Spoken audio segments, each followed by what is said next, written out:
Welcome back to the Deep Dive. It is Tuesday, February 3rd, 2026.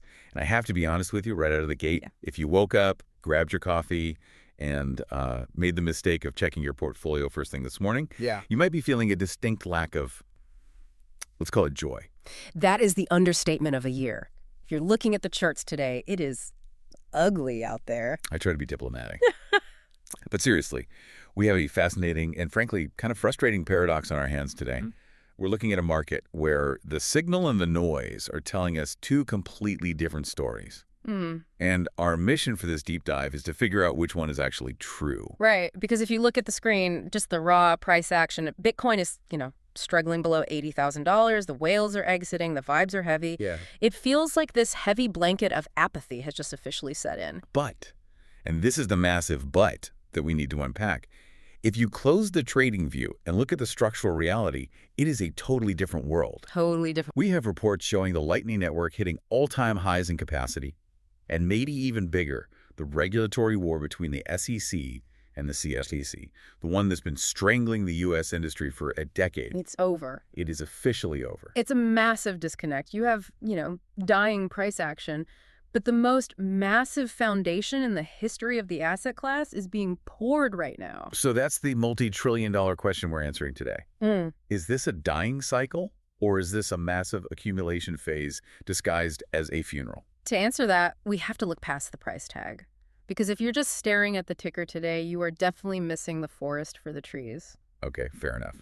But we have to address the trees first, because some of them are falling on us. Let's unpack the price action. We saw Bitcoin dip below 75K recently, before a shaky bounce back to around 79. Why is the sentiment so much worse than the price actually looks? I mean, 79,000 isn't zero. It's shaky because of one very specific, very painful number. Which is? $84,000. Okay, let's unpack this. Why is 84K the magic number here? That is the ETF cost basis. That number represents the average price where all the massive institutional money that flooded in via the ETFs bought their Bitcoin. So practically speaking, the Wall Street crowd, the BlackRock clients, the pension funds, all the people who just got here, they're all underwater. they're losing money on their trade. Exactly. And you have to understand the psychology there. This isn't the early adopter crowd who bought at $500 and is just riding the waves with a smile. These are traditional investors. Right. When the price is above their cost basis, they feel like geniuses. They tell their friends at the country club how smart they are. And when it's below? When it's below, it's pure panic. They feel foolish. And loss aversion kicks in big time. We saw $1.5 billion in outflows last week alone. $1.5 billion. Now, to be fair, we did see a bounce of about $562 million in inflows on Monday. But year to date, the spot ETFs are still looking at net outflows of around $1 billion. That is a lot of capital leaving the room. And this brings us to that concept of apathy we found in the research from Ben Cowen. I found this really interesting because usually we talk about fear or greed. But he's arguing this wasn't your typical cycle top, right? This is a crucial distinction. Think back to 2017 or 2021. Those tops were defined by euphoria. Oh, yeah. My Uber driver was giving me tips. Exactly. People were quitting their jobs to day trade dog coins. It was mania. Cowen's analysis suggests the top we saw in October 2025 was driven by something much worse. Apathy. Which implies just, what, lack of interest? People just walked away. Precisely. It's worse than fear. Fear is active. Fear means people are paying attention. Apathy means they've checked out. Retail participation never really showed up this time.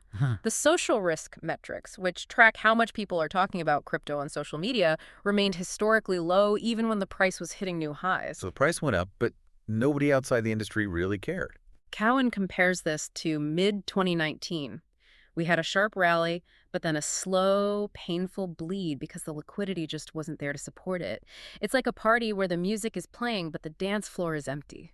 And looking at the on-chain data, it seems like the bigger players are accepting this reality and heading for the exit. We're seeing a whale exodus. We are. The data is pretty stark. If you look at wallets holding between $100,000 and $1 million in Bitcoin, typically your smart money, right? That cohort dropped by about 166,000 addresses in just 2 weeks. Wait, pause there. 166,000 addresses. That's not just noise, that's a migration. That is distribution. That is smart money de-risking. They don't want to sit around waiting for the water to rise if they think the liquidity is dried up. They're moving to cash or bonds or stocks. Okay, that is the gloom. And honestly, it sounds pretty convincing, but I know you, and I know you usually find a silver lining. Is there a contrarian take here? There is always a contrarian take. In fact, extreme bearish sentiment, like what we are seeing right now, is often the most reliable signal for a local bottom. The point of maximum pain. The point of maximum pain. When the last seller has sold, the only way is up. Plus, technical analysts are spotting a bullish divergence on the lower timeframes. What does that mean in simple terms? It means the momentum indicators are starting to shift upward even if the price hasn't caught up yet. It's like the engine is revving, but the car hasn't started moving. Got it. And going back to Alex Thorne's research at Galaxy, they noted that historically, strong support usually kicks in around 10% below that ETF cost basis. So if the cost basis is 84K, a 10% drop puts us roughly where we are right now. We are right in the maximum pain zone. It's designed to shake you out. Okay, so while the price is doing its best to give everyone anxiety, the actual machine, the infrastructure, is quietly having a record-breaking moment. Let's pivot to the plumbing, because this headline made me do a double take. Bitcoin's Lightning Network capacity hits new all-time high. It's a massive number, 5,637 Bitcoin locked in the network. But, and here is the weird part that I need you to explain. I was digging into the details, and it says node count and user adoption are actually down. How on earth can the network capacity be at a record high if fewer people are using it? That is the fascinating nuance here, and it signals a regime shift. We aren't looking at grassroots Lightning anymore. This is the era of institutional Lightning. Institutional Lightning, that sounds corporate. Define that for me. Well, grassroots Lightning is you and me running a little node in our basement, connecting to a few friends, maybe buying a coffee.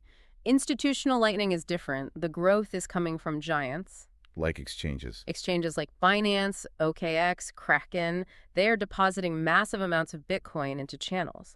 So they're building superhighways instead of backroads. Exactly. They're using it to facilitate faster, cheaper withdrawals and settlements, so the network is getting denser and richer, even if it's becoming more centralized around these big hubs. So fewer nodes, but the nodes that exist are massive. It's growing up. Correct.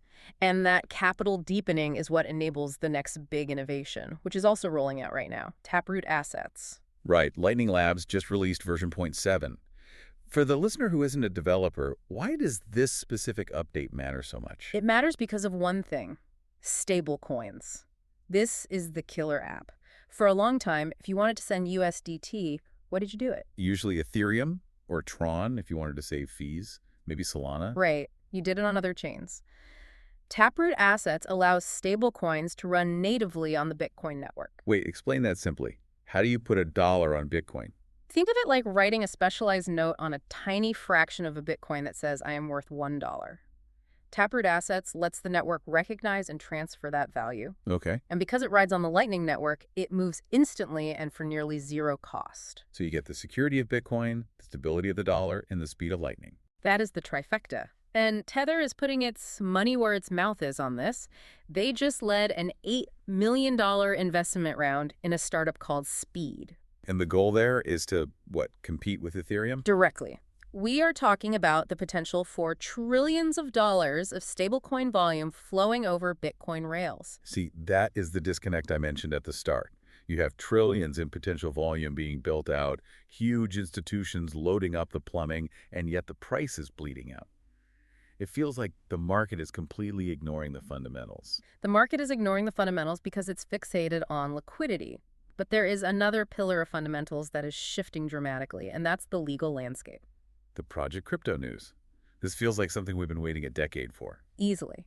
For years, the U.S. industry has been stuck in a civil war. You had the SEC saying everything is a security, and the CFTC saying, wait, some of these are commodities. And the poor companies were stuck in the middle getting sued by both.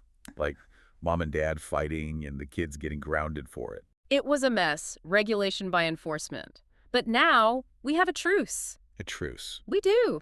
SEC Chair Paul Atkins and the new CFTC Chair Michael Selig announced Project Crypto. It's a joint initiative. They are signing a memorandum of understanding, an MOU, to create a unified framework. Finally. So no more guessing games. That's the goal. The biggest takeaway is the taxonomy. They are agreeing on a shared classification system. Bitcoin and Ethereum are explicitly classified as commodities, which puts them under CFTC jurisdiction. Okay, pause there. Why does it matter to me, the investor, if Bitcoin is under the CFTC or the SEC? Isn't a regulator just a regulator? Not at all. This is a crucial distinction. The CFTC is generally seen as a more pragmatic regulator for these types of assets. They regulate oil, wheat, gold. The SEC is much more burdensome. So knowing which lane you are in is a game changer. It ends the regulation by enforcement era. And this isn't just the agencies shaking hands, right? Congress is actually moving on this too. They are. The Senate Agriculture Committee just passed the Digital Commodity Intermediaries Act. And Chair Atkins is pushing hard for the Clarity Act. He was very blunt in his testimony. He said the U.S. risks falling behind Europe and Asia. I saw that clip. It is incredibly refreshing to hear a regulator admit that the current system is failing. But let's get practical. If these laws pass, what changes for the user? Yeah, does this actually change my day-to-day? The products change. CFTC Chair Selig has a very specific agenda. He wants to bring perpetual derivatives, perps, back to the U.S. Oh, wow. Okay, for those who don't trade on leverage, explain perps. A perpetual future is a contract that lets you bet on the price of Bitcoin without actually owning it, and it never expires. It's the most popular trading product in crypto globally. But for the last 5 years, if you were in the U.S., you couldn't touch them legally. You had to use a VPN and go to some offshore exchange. And hope they didn't steal your money. Exactly. Like FTX. Right. Selig is saying, let's bring that volume back on shore. He's talking about tokenized collateral, removing restrictions on prediction markets. It opens up the entire financial toolkit. It sounds like the Wild West era is ending, but in a good way. Like we're finally paving the mud roads. But it wasn't all high fives in Washington, was it? I saw some headlines about political friction. No, it wasn't a unanimous love fest. There are still deep political divides here. Specifically, Senator Cory Booker raised some significant concerns during the hearings. About what, exactly? He pointed out the potential conflicts of interest regarding President Trump, since the president and his family have launched their own crypto ventures recently. Right, so the argument was basically, how can we rush to create a friendly regulatory framework when the president's family stands to make billions from it? That was the core of it. And, it's a valid governance question regardless of your politics. Of course. But despite those concerns, the act passed the committee 12-11, so it's moving forward, even if it's on strict party lines. The train is leaving the station, legally speaking. So let's try to reconcile this. We have the plumbing growing, we have the laws being fixed. And yet, why is the price so bad? Why is it falling? This is the macro disconnect. It is. Let's get into that. Because I see gold doing okay. I see stocks doing okay.